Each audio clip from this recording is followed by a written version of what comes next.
abandoning nearly everything, a fate that millions of Ukrainians have had to encounter so far.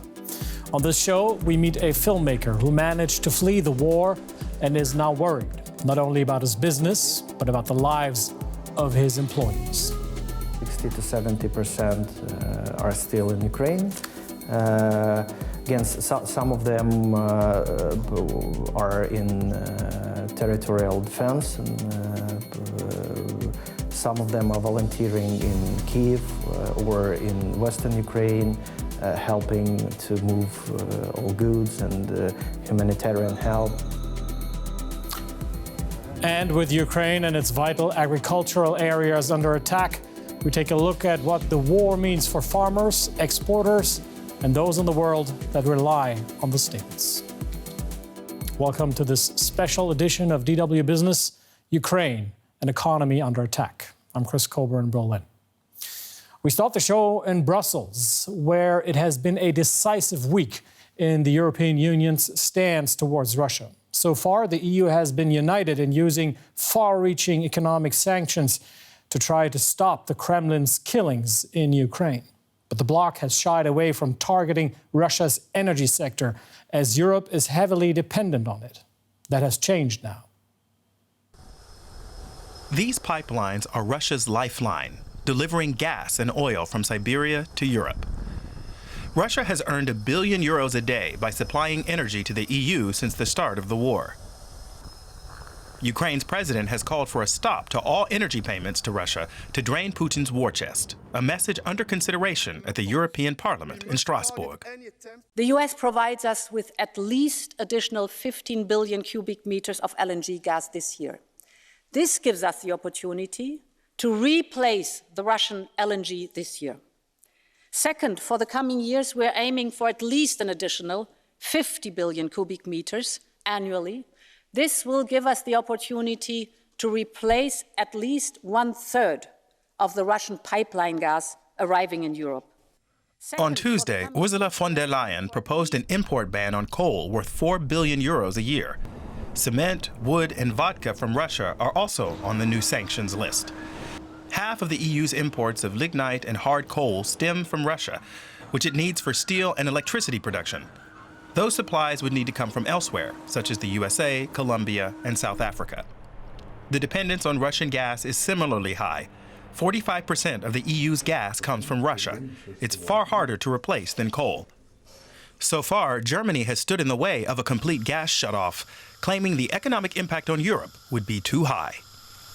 Let's get more on this from DW's Ashutosh Pandey. He is our expert for commodities. Ashutosh, the EU is Russia's biggest oil buyer. What would it mean for the bloc if it were to ban these oil imports? Well, Chris, that's right. And to be clear, it's going to be extremely painful.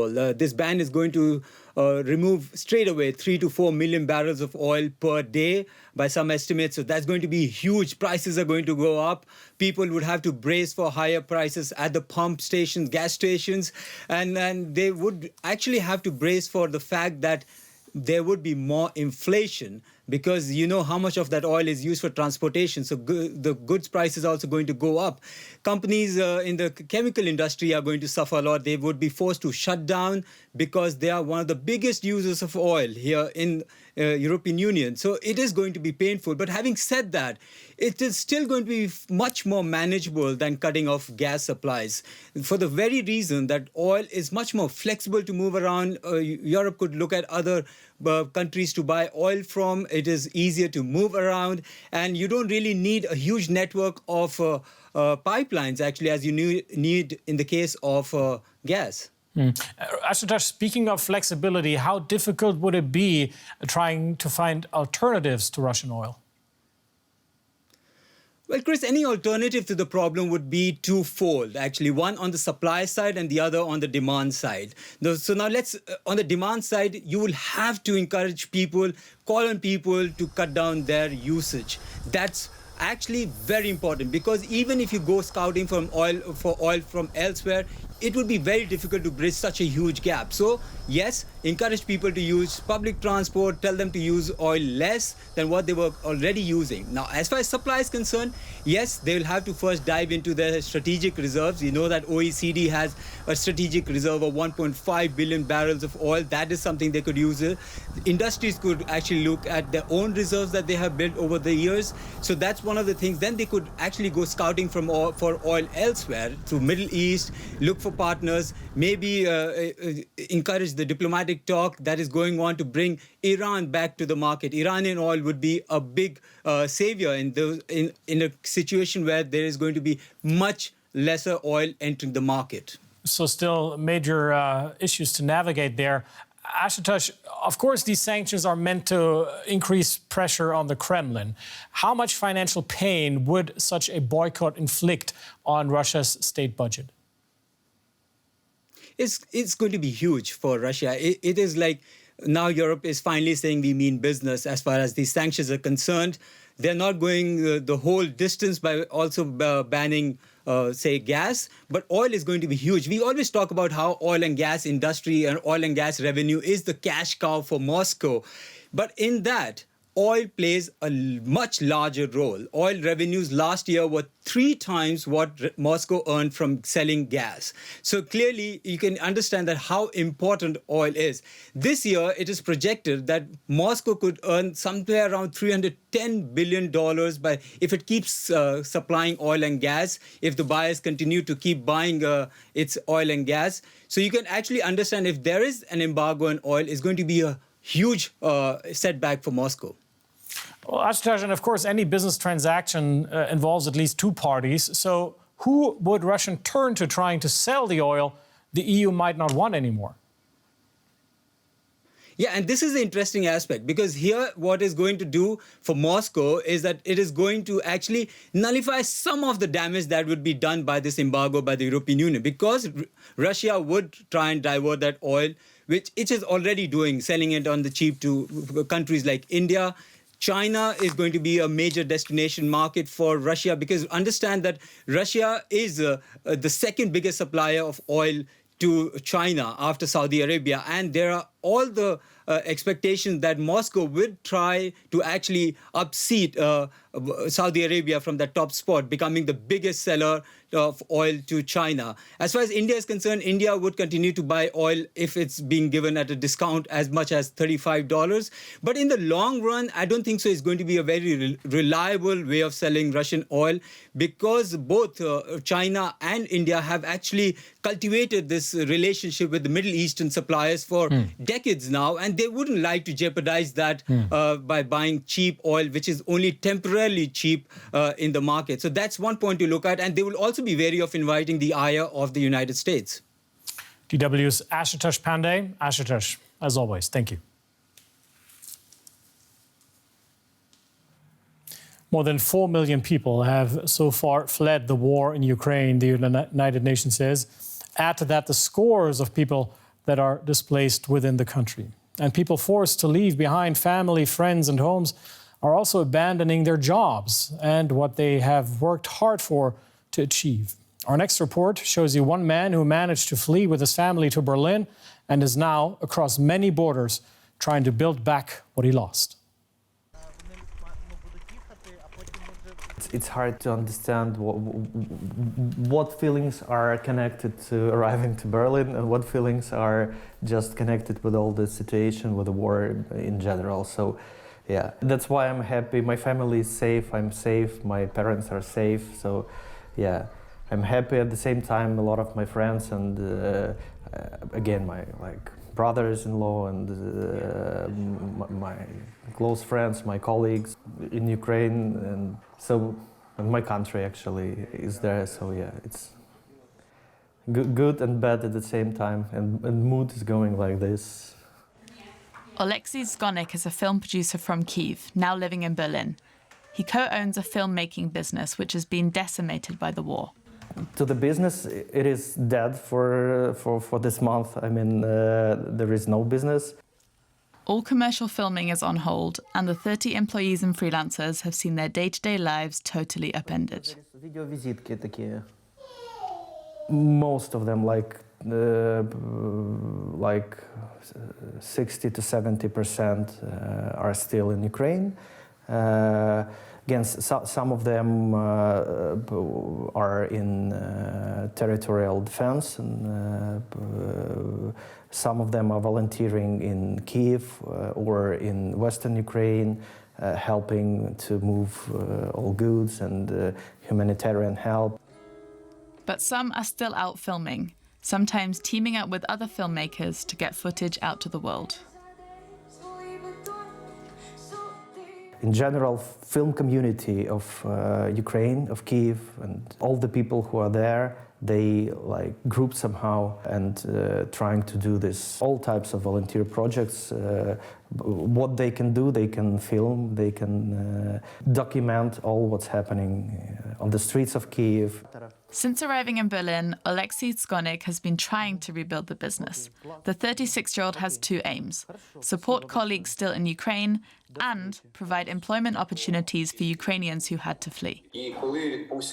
Today, he's having a team meeting with the project managers of the firm. One is also in Berlin, one still in Kyiv. They're figuring out how to hire directors for new projects in Germany and the EU. It's hard starting from scratch. It took him years to establish his network of contacts in Ukraine. Now he needs a new one in Berlin.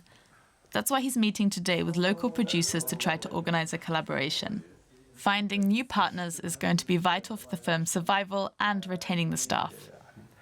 We're gonna discuss it. We just had some money left in our accounts, so we were able to pay at least last month, and we are able to pay this month, and that's why I'm here. That's why part of our team is here to do our best to be able to support our team. It is urgent. We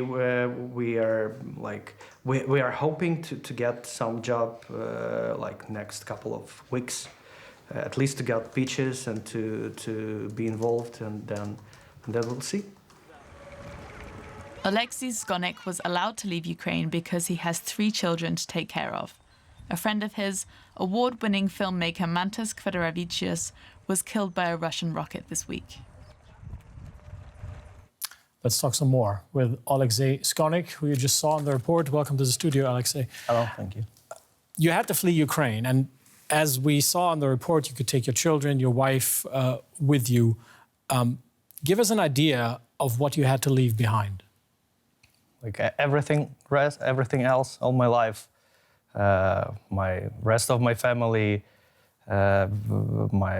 some of my brothers and sisters, my friends, my colleagues, my business, all my life is there. My house, my car, everything. Mm-hmm. You mentioned your business. You are a film producer. What does this business look like? You mean now or in general? In general, it's like it looks like shooting films. Music videos, TV commercials, feature films, documentaries, short films, everything you can see in movies and on TV. So, and now that you're here in Berlin, you try to keep this business alive, as good as it gets. How do you do that? Yeah, exactly. I'm trying to establish new contacts here. We do have some. We used to work with European and German producers, but still I'm trying to build up new network, new connections to be able to get some of the project, at least commercial ones, to be able to support our team. A lot of people are here in Germany or around EU now, Ukrainians from this business, and they just have no job, and we don't want them to downgrade because they're super qualified. Ukraine was like one of the top markets for service production for EU for last 5 to 7 years. So we just want to try to give them job to do what they can do the best here. But at the same time, the film industry in Ukraine is not really operational now, is it, at the moment? So what is there to support for an industry that depends on people having time and money to spend and you know, the mind for creativity? The environment now is very different. Absolutely. We are not talking about showing films to the audience now in Ukraine. I'm talking about supporting people from the industry who just lost their jobs, and they all volunteering every day. They spend all their money for supporting like humanitarian, medical help and army, everything. So they are now just exhausted. They are out of money. They just need jobs. And some of them relocated to western part of Ukraine, and they are able to shoot. They're able to do the post-production. So that's actually what we are trying to do. We're trying to support them with a job, with the money. In a job in their industry or any type of job? Job in their industry. Yeah. Okay. That's the idea. Russia doesn't appear to be willing to end this war anytime soon. When you look at the weeks ahead, what are your thoughts? I'm just stunned, shocked, and speechless. I think it's like genocide and what's happening. My colleagues now are there shooting documentaries in Bucha and Irpin. Now, yesterday, our Ukrainian forces moved to Borodyanka, which is, I don't think you already heard about it, but it's even worse than in Bucha. And yesterday night we had a call with my colleagues, documentaries who were there with criminal medical experts, spent the day with them. And I'm just speechless. It's crazy. Do you have an idea of how to restart in Ukraine, or does that not cross your mind as a business person? Restarting Ukraine? In Ukraine. In Ukraine, of course. I mean, as soon as it's going to be done, I have like dozens of requests from here and all around the world to support producers and filmmakers and directors to come to Ukraine to shoot the material. Even now, a lot of major companies are sending their people there already to shoot it, and we have a couple of projects on the table that are being developed now. As soon as we will be ready to finish, even now, people are working there and shooting. Oleksii Zghonik, film producer from Ukraine. Thank you for your visit to the studio. Thank you so much. Ukraine is the 5th largest wheat producer in the world, in peace times, that is, of course. But now grenades are destroying fields, and farmers that should be out sowing seeds are busy fighting. Since Russia started its invasion of Ukraine, the price for wheat has increased by 70%, continuing a rise that started before the war. Now, that has dramatic consequences not only for those who rely on the staple, but for farmers and exporters as well. The only thing that should be firmly lodged in these fields are wheat plants, but sprouting from the soil is part of a Russian missile. In Mykolaiv, farmers already trying to manage a shortage of seeds and fuel were forced to contend with the presence of Russian soldiers. Can you imagine? There are still loaded missiles inside. The soldiers had camped out next door for 2 weeks. Farmers couldn't access their crops. They kept shooting incessantly. It was terrible.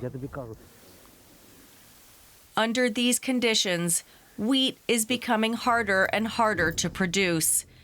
It's also a challenge getting the staple out of the country. Because of the war, we have no access to the Black Sea. Russian army ships are blocking the port.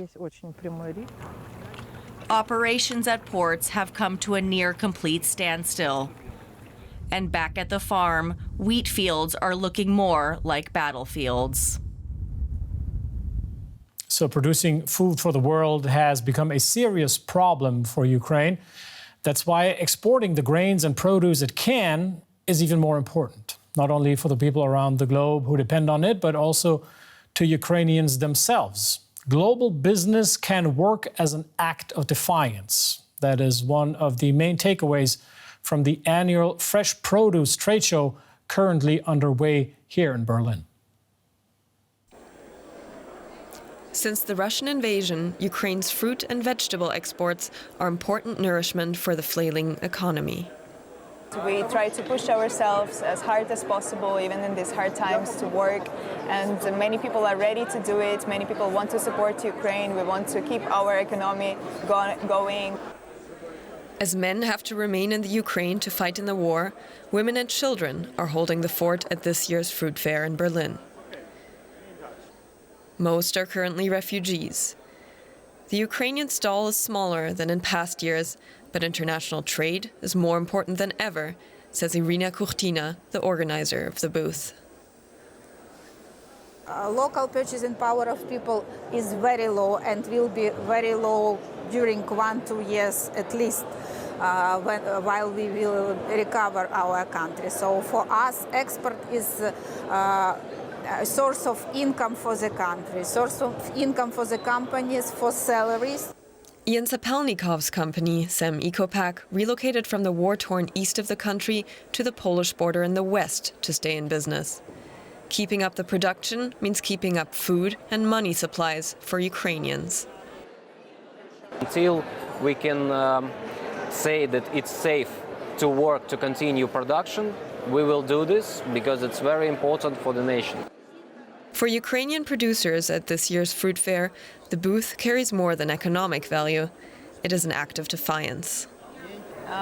We are hopeful. We will not give up, and we know that we will win.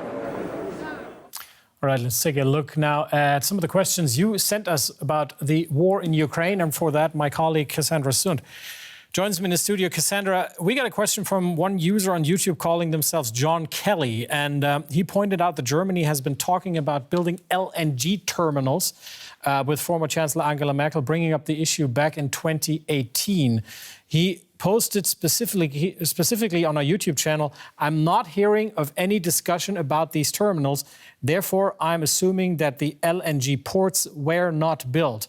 What happened? So, long story short, there have been some road bumps. Some of them include just how slow these things tend to go in Germany, the pandemic, and the temptation of cheap Russian gas. So, yes, back in 2018, following criticism from former President Donald Trump, former Chancellor Angela Merkel did commit to building more LNG terminals. The German government even committed to co-financing a 500 million euro LNG terminal port.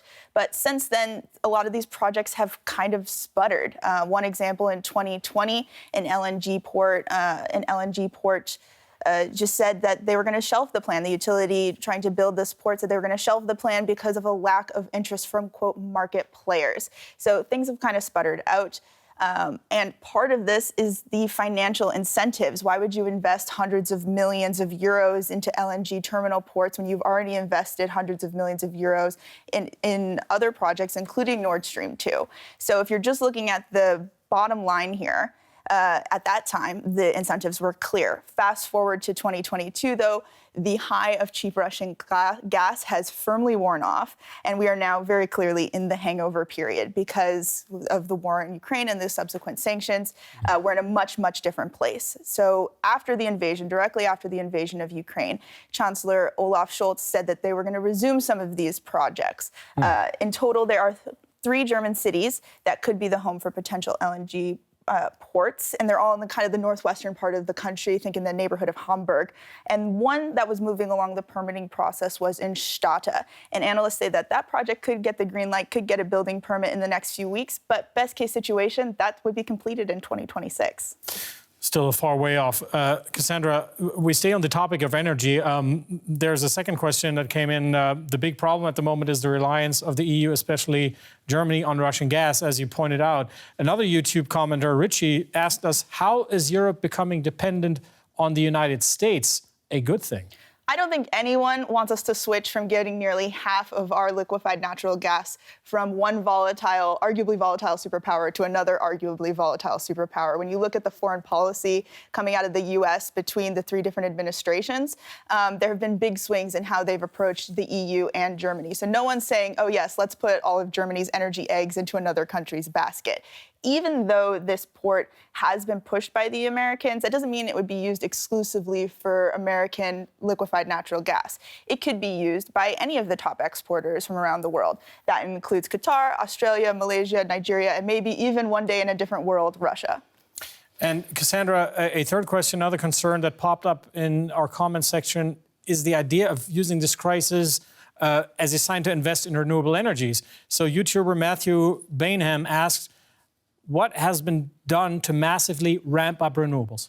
There is a lot of pressure right now to diversify not just gas sources, but all energy sources, and that includes renewables. Just on Wednesday, the German government unveiled a plan called the Renewable Energy Sources Act, and there were some highlights, some really interesting factors. So one of the things was it raised the goal amount for green energy in Germany. Right now, for reference, in our power mix, there's about 40% renewable energy. By the end of the decade, the previous goal was 65%. The new goal under that act is 80%. A pretty big change. Cassandra Sundt of DW Business, thank you. You've been watching a special edition of DW Business, Ukraine, an economy under attack. Thanks for watching.